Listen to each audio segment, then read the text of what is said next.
నమస్తే, welcome to HBN TV. సోమవారం రోజున గోవిందరావుపేట మండల కేంద్రంలోని శ్రీ కోదండరామాలయంలోని ధ్వజస్తంభం పునఃప్రతిష్ఠాపన మహోత్సవానికి కుటుంబ సమేతంగా ములుగు జిల్లా కాంగ్రెస్ పార్టీ అధ్యక్షులు పైడాకుల అశోక్, వారి సతీమణి ప్రియాంక పాల్గొని ధ్వజస్తంభం పునఃప్రతిష్ఠాపన పూజ కార్యక్రమాల్లో పాల్గొన్నారు.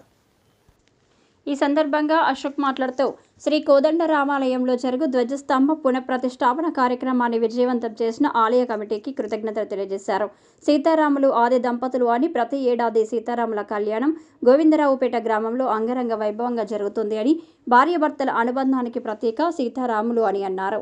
అలాగే శ్రీ సీతారాముల కళ్యాణ మహోత్సవంలో పాల్గొని ఆది దంపతులకు పూజలు నిర్వహించారు. శ్రీరాముడి ఆశీస్సులు ప్రజలందరిపై ఉండాలని, ప్రతి ఒక్కరూ సుఖ సంతోషాలతో ఉండాలని, ధన ధాన్యాలతో తులతూగాలని దేవుడిని వేడుకున్నారు.